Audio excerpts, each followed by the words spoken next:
जय हिंद। नमस्कार साथियों, स्वागत है आप सभी का चौधरी आईएएस अकेडमी प्लेटफॉर्म पर। मैं चौधरी अनिल चौहान आशा करता हूं कि आप और आपकी फैमिली में सभी अच्छे होंगे। तो अपना और अपनों का ख्याल रखें, बड़ों का सम्मान करें, छोटों को प्यार दें और अपना व्यक्तित्व इस प्रकार से विकसित करें कि महिलाएं आपके साथ सुरक्षित महसूस करें। तो आज हमारा ज्योग्राफी क्लास 6 चैप्टर नंबर 8 यानी कि हमारा जो ज्योग्राफी है क्लास 6 की, उसका आज हम लास्ट चैप्टर करने जा रहे हैं। चैप्टर नंबर 8, बाढ़, जलवायु, वनस्पति तथा वन्य प्राणी, India climate, vegetation and wild life. तो चलिए स्टार्ट करते हैं बिना किसी देरी के। जो मेहनत पे भरोसा करते हैं वो किस्मत की बात कभी नहीं करते। तो इस बात को अपने दिमाग में रखें कि हमेशा मेहनत करने से ही आप सक्सेस होते हैं अपनी लाइफ में, सिर्फ किस्मत के सहारे ना बैठे। और जो लोग सक्सेस नहीं हो पाते हैं वो आखिर यही बोलते हैं कि हमारी किस्मत सही नहीं थी। तो मेहनत करिएगा, किस्मत हम अपनी खुद बनाते हैं। तो चलिए स्टार्ट करते हैं। सबसे पहले हम बात करेंगे मौसम के बारे में, यानी कि वेदर। तो मौसम हम किसे कहते हैं? तो हमारा वायुमंडल जो है उसमें दिन प्रतिदिन होने वाला परिवर्तन ही क्या कहलाता है? मौसम कहलाता है। यानी हमारे चारों ओर का जो वातावरण है उसमें डे बाय डे जो परिवर्तन होता है उसी को हम क्या कहते हैं? मौसम कहते हैं। इसमें तापमान, वर्षा एवं सूर्य का विकिरण आदि शामिल है। अगर हम बात करें तो change in temperature, rainfall and sunshine, ये सभी क्या होते हैं? इसमें शामिल होते हैं। किसमें? दिन प्रतिदिन होने वाले परिवर्तन में। उसके बाद नेक्स्ट हम बात करते हैं प्रमुख मौसम जो है हमारे भारत के, उनके बारे में। तो सामान्यतः अगर हम बात करें तो प्रमुख मौसम कौन कौन से हमारे? दिसंबर से फरवरी के बीच में हमारा ठंडा मौसम होता है जिसको हम क्या कहते हैं? सर्दी कहते हैं। उसके बाद में नेक्स्ट आपका मार्च से मई के अंदर गर्म मौसम होता है जिसको हम क्या कहते हैं? गर्मी कहते हैं। उसके बाद में थर्ड नंबर पे आपका जून से सितंबर के बीच में आपका दक्षिण पश्चिम मानसून का समय होता है और उसको हम क्या कहते हैं? वर्षा का मौसम भी कहते हैं, क्योंकि आमतौर पर जो बारिश वो कब से होती है? तो जून से सितंबर के बीच में होती है। और लास्ट है आपका अक्टूबर से नवंबर मानसून के लौटने का मौसम होता है और उसी को हम क्या कहते हैं? शरद ऋतु कहते हैं। तो याद रखिएगा, दिसंबर से फरवरी ठंडा मौसम, मार्च से मई गर्म मौसम, जून से सितंबर दक्षिण पश्चिम मानसून का मौसम और अक्टूबर से नवंबर कौन सा होता है आपका? मानसून के लौटने का समय। उसके बाद नेक्स्ट हम बात करते हैं शीत ऋतु के बारे में। तो ठंडी मौसम में सूर्य की किरणें सीधी नहीं पड़ती हैं जिसके परिणाम स्वरूप उत्तर भारत का तापमान कम हो जाता है। क्या कहा गया है? कि जो सूर्य की किरणें हैं वो बिल्कुल सीधी नहीं पड़ती हैं और उस कारण क्या हो जाता है? जो टेम्परेचर है हमारी पृथ्वी का वो कम हो जाता है और इसी को हम क्या कहते हैं? शीत ऋतु कहते हैं। उसके बाद नेक्स्ट है आपका ग्रीष्म ऋतु। और ग्रीष्म ऋतु के बारे में क्या कहा गया है? तो गर्मी के मौसम में सूर्य की अधिकांश किरण सीधी पड़ती हैं, तापमान बहुत अधिक हो जाता है। आपने गर्मी के अंदर देखा होगा कि टेम्परेचर जो है वो कितना ज्यादा होता है। तो गर्मी के मौसम में क्या होता है? जो सूर्य है हमारा, उस उसकी जो किरणें हैं वो सीधी हमारी पृथ्वी के ऊपर पड़ती हैं और जिसके कारण टेम्परेचर जो है वो बढ़ जाता है। दिन के समय गर्म एवं शुष्क पवन बहती हैं जिसे हम लू कहते हैं। तो आमतौर पर आपने देखा होगा हरियाणा, पंजाब, राजस्थान उस साइड में अगर आप कभी गए होंगे तो कि उस साइड जो है गर्म हवाएं बहुत चलती हैं। जो आपका जून जुलाई का जो महीना होता है उसके अंदर अगर आप वहां पर देखेंगे तो बहुत ज्यादा तेज गर्म हवाएं चलती हैं और उसी को हम क्या कहते हैं? लू कहते हैं।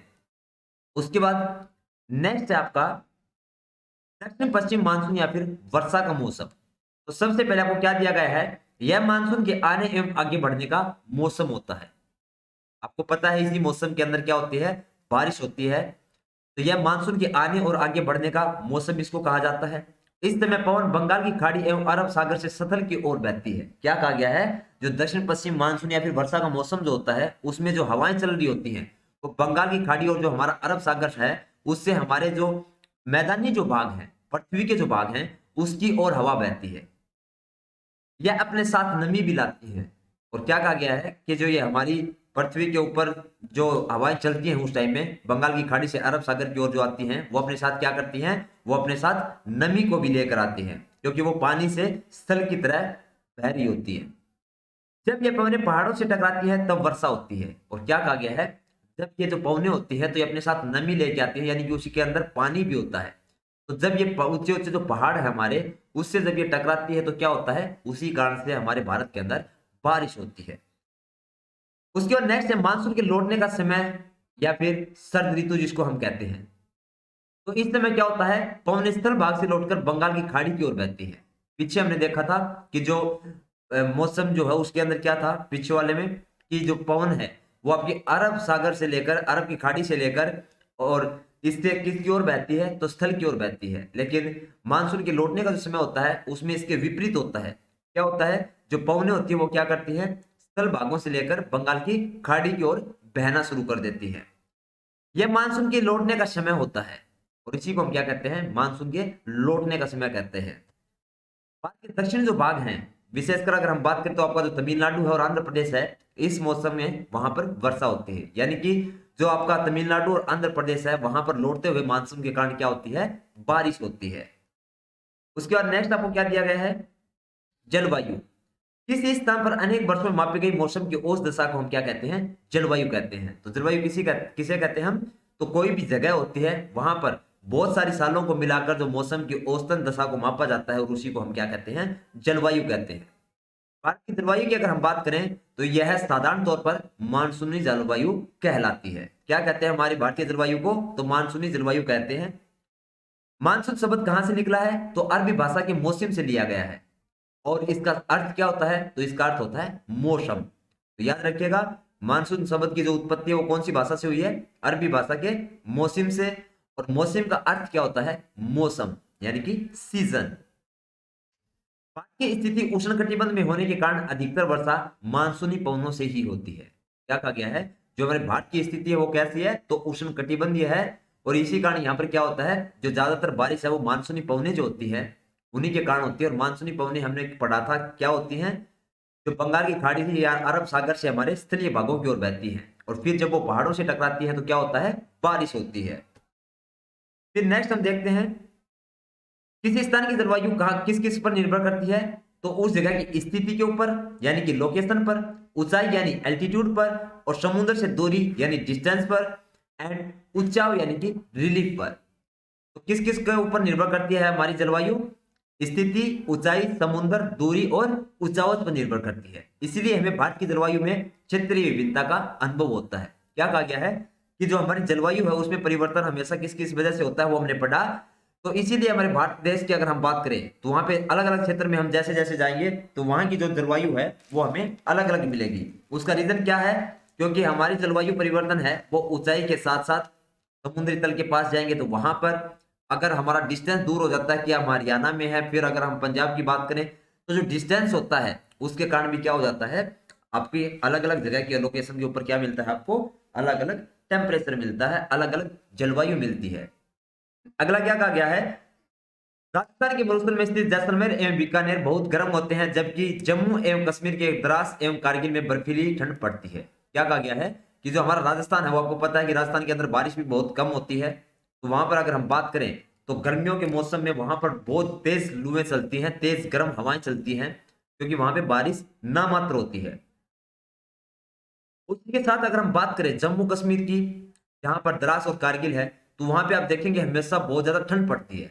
तो आप देखिए उसी धरती के ऊपर है, उसी इंडिया के अंदर दोनों जगह है, लेकिन यहाँ पे क्या फैक्टर है, एक तो आप देखेंगे जो राजस्थान जो है वो एक रेतीला क्षेत्र है, फिर अगर हम बात करें जम्मू कश्मीर की तो वो एक पहाड़ी क्षेत्र है।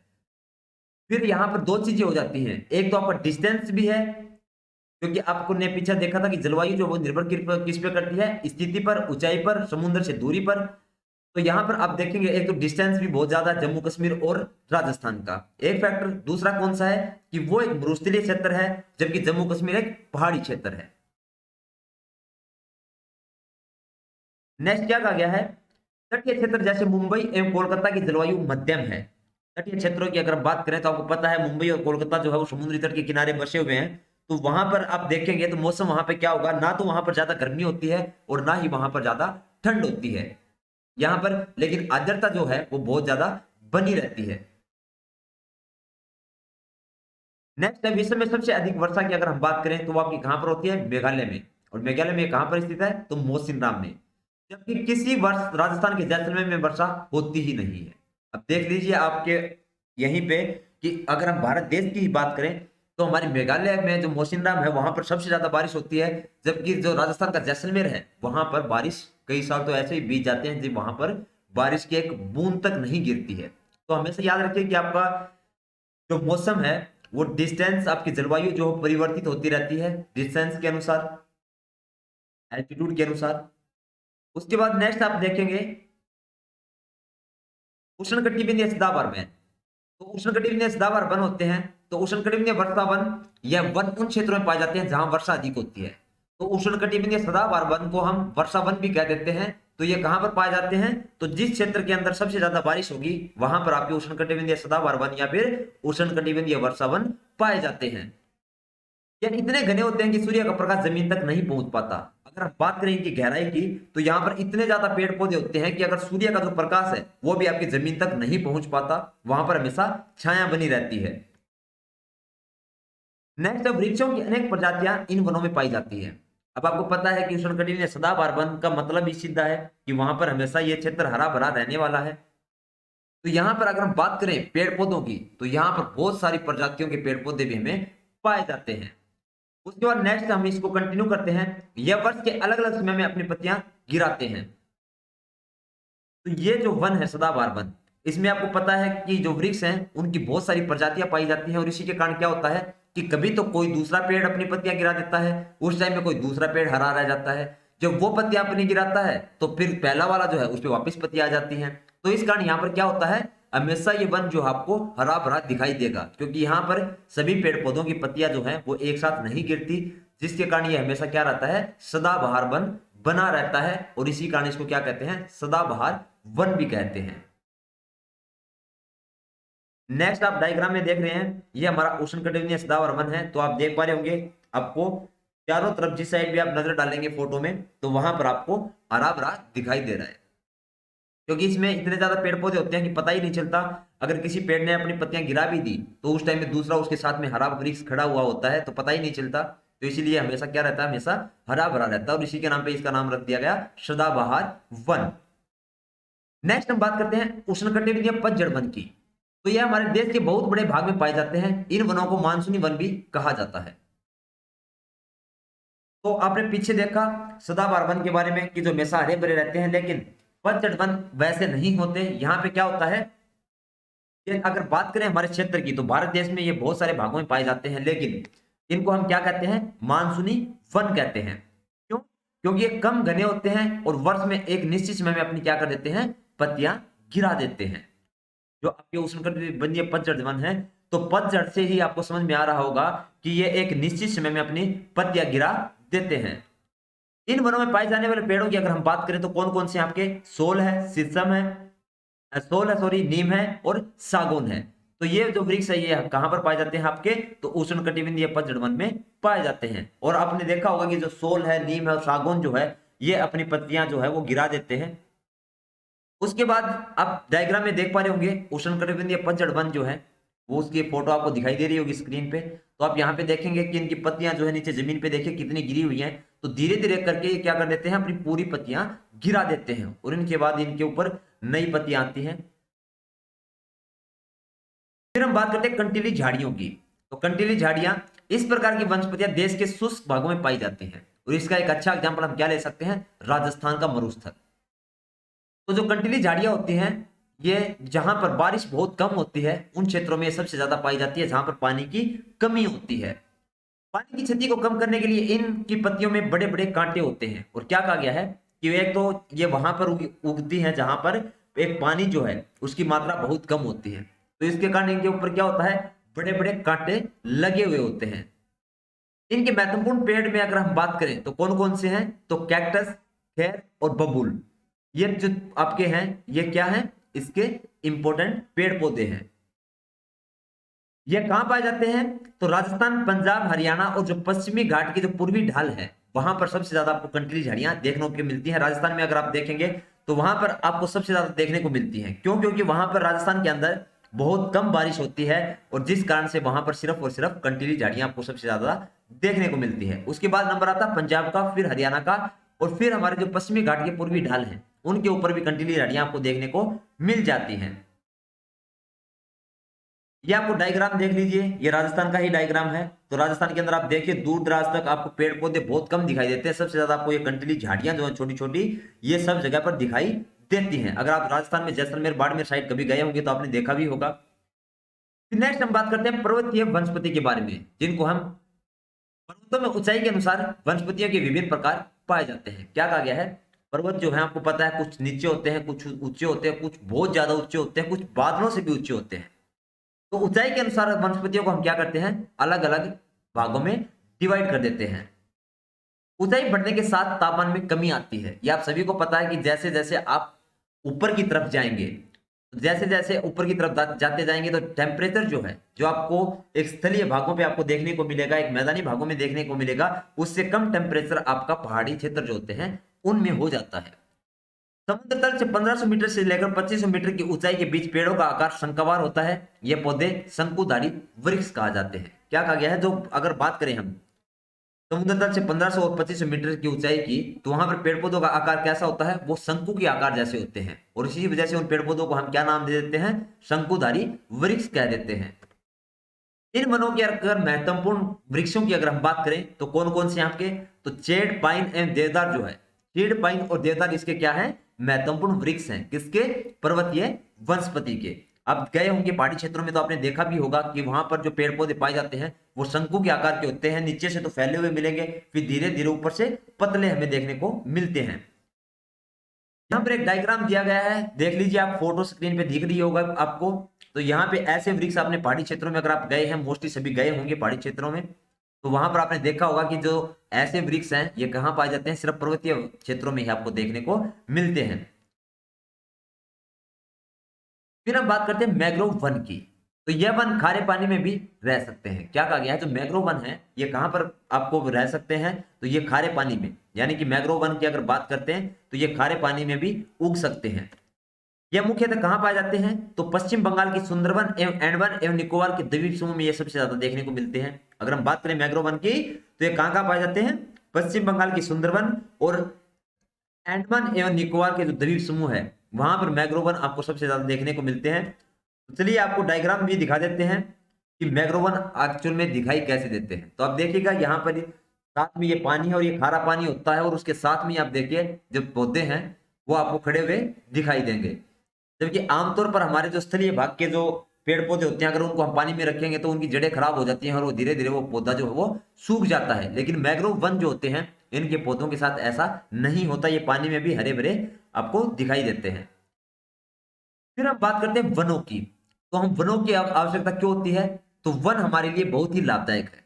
ये आप सभी को पता है कि पेड़ पौधों की हमें कितनी ज्यादा जरूरत होती है। पेड़ पौधे जो हैं उनके क्या क्या कार्य हो सकते हैं, पेड़ पौधे ऑक्सीजन छोड़ते हैं जिसे हम सांस के रूप में लेते हैं, तथा कार्बन डाइऑक्साइड को वो ग्रहण करते हैं। आप सभी को पता है जब हम सांस लेते हैं तो हम किसका उपयोग करते हैं, तो हम ऑक्सीजन का प्रयोग करते हैं, और किसको छोड़ देते हैं, कार्बन डाइऑक्साइड को हम छोड़ देते हैं। और कार्बन डाइऑक्साइड को कौन ग्रहण करता है, तो पेड़ पौधे कार्बन डाइऑक्साइड को तो ग्रहण करते हैं, और वो किसको छोड़ते हैं, ऑक्सीजन को छोड़ते हैं। तो याद रखिए जब सबसे ज्यादा पेड़ पौधे लगाने चाहिए हमें, क्योंकि हमारे लिए ऑक्सीजन जो प्रोड्यूस करता है वो कौन करता है, पेड़ पौधे ही करते हैं। और जो कार्बन डाइऑक्साइड जो एक हानिकारक गैस होती है जो हम छोड़ते हैं, उसको कौन ग्रहण कर लेते हैं, वो पेड़ पौधे अवशोषित कर लेते हैं अपना भोजन बनाने के लिए। नेक्स्ट हम देखते हैं पेड़ पौधों की जड़ें मिट्टी को बांध कर रखती हैं तथा इस प्रकार वे मिट्टी के अपरदन को रोकते हैं। फिर क्या कहा गया है, मिट्टी अपरदन किसको कहते हैं हम, जब पानी के साथ में जो मिट्टी का कटाव होता है उसी को हम क्या कहते हैं, मिट्टी अपरदन कहते हैं। लेकिन यहाँ पर एक अच्छा जो है काम करते हैं हमारे पेड़ पौधे। ये क्या करते हैं, इनकी जड़ें जो होती है ये मिट्टी को पानी के बहाव से कटने नहीं देती, और ये मिट्टी को जो क्या है वो ये क्या करती हैं, बांध कर रखती हैं, और उसके कारण से क्या होता है, ये मृदा अपरदन नहीं होने देते। वनों से हमें क्या क्या मिलता है, तो ईंधन मिलता है, लकड़ी मिलती है, चारा मिलता है, जड़ी बूटियां मिलती है, लाख मिलता है, शहद मिलता है और गोंद। ये सभी जो है हमें कहां से प्राप्त होते हैं, तो ये हमारे वनों से ही हमें प्राप्त होते हैं। वन वनस्पतियों के प्राकृतिक निवास हैं। वन क्या क्या है, जो हमारे वन्य जीव जो होते हैं, जो हमारे वनों के अंदर रहने वाले जो पशु पक्षी जो होते हैं, उनके लिए क्या होता है, उनका एक नेचुरल निवास होता है। पेड़ों की अंधाधुंध कटाई के कारण भारी मात्रा में प्राकृतिक वनस्पतियां समाप्त हो गई हैं। आपने देखा होगा पेड़ों की कटाई आजकल कितनी ज्यादा हो रही है, जबकि हम पागल इंसानों को यह नहीं पता कि पेड़ पौधे हमारे जीवन के लिए कितने ज्यादा इंपॉर्टेंट हैं। हमें पेड़ पौधों की कटाई करने की बजाय हमें पेड़ पौधे और लगाने की आवश्यकता है, लेकिन उस सिचुएशन के अंदर भी हम दिन प्रतिदिन पेड़ों की हद से ज्यादा कटाई कर रहे हैं। हमें अधिक पेड़ पौधे लगाने चाहिए, जो पेड़ बचे हैं उनकी रक्षा करनी चाहिए एवं लोगों को पेड़ों के महत्व के बारे में बताना चाहिए। हमारा कर्तव्य बनता है ये कि हम लोगों को जागरूक करें, खुद भी पेड़ लगाएं और लोगों को भी जागरूक करें। अगर कोई पेड़ों की कटाई कर रहा है तो उसको समझाएं कि एक पेड़ पौधा जो होता है उसकी इंपॉर्टेंस हमारी लाइफ में क्या होती है। क्योंकि किसी भी पेड़ पौधे को अगर हम लगाते हो तो उसको बनने में टाइम लगता है, लेकिन कटाई में हमें 1 मिनट का समय नहीं लगता। लेकिन जिस वातावरण के अंदर अगर हम सांस ले पा रहे हैं, हम आप सभी, तो वो सिर्फ और सिर्फ किसका दायित्व है? सिर्फ और सिर्फ पेड़ पौधों का। सिर्फ पेड़ पौधों की वजह से ही हम और आप सभी जीवित हैं, क्योंकि वो ऑक्सीजन को छोड़ते हैं जो हम सांस लेने के लिए ग्रहण करते हैं।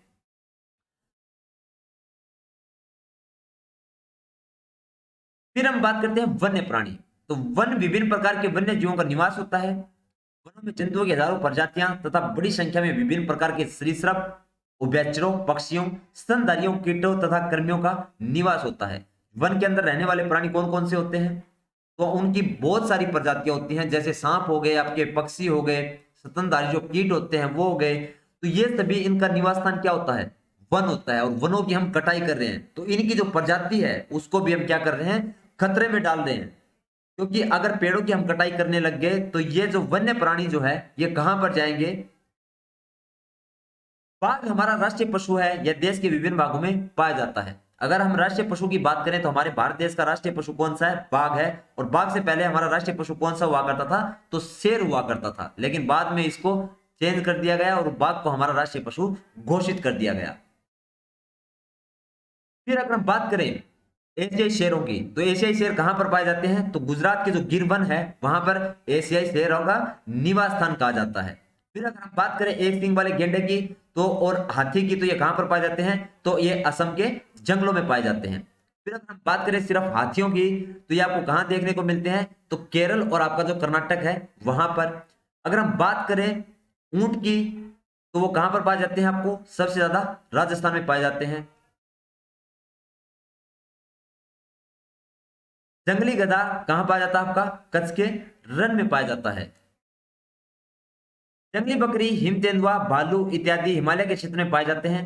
इनके अतिरिक्त बहुत से दूसरे जानवर जैसे बंदर, सियार, भेड़िया, नीलगाय, चीतल इत्यादि भी हमारे देश में पाए जाते हैं। तो ये सभी जो है वन्य प्राणी, ये कहां पर निवास करते हैं? हमारे वनों के अंदर निवास करते हैं। और अगर हम वनों की ऐसे ही कटाई करते रहे, पेड़ पौधों की ऐसे ही कटाई करते रहे, तो क्या होगा?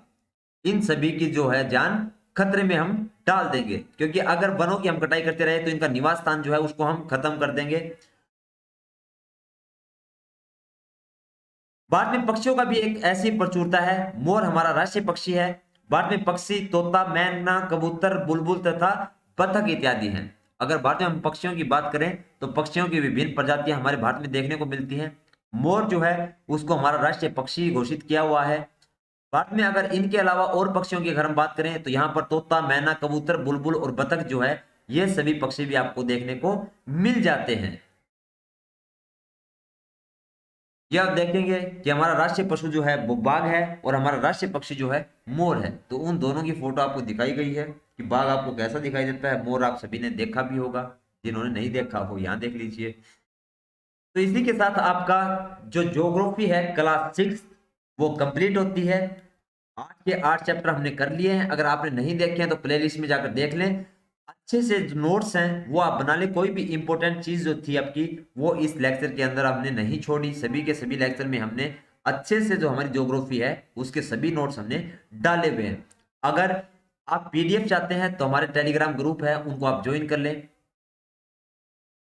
तो मिलते हैं नेक्स्ट वीडियो में। अगर आज का सेशन आपको पसंद आया हो लाइक करें, कमेंट करें और चैनल को अभी तक सब्सक्राइब नहीं किया है तो चैनल को सब्सक्राइब कर लें, बेल आइकन को प्रेस कर लें। तो मिलते हैं नेक्स्ट वीडियो में। तब तक अपना और अपनों का ख्याल रखें, बड़ों का सम्मान करें, छोटों को प्यार दें और अपना व्यक्तित्व इस प्रकार से विकसित करें कि महिलाएं आपके साथ सुरक्षित महसूस करें। जय हिंद, जय भारत।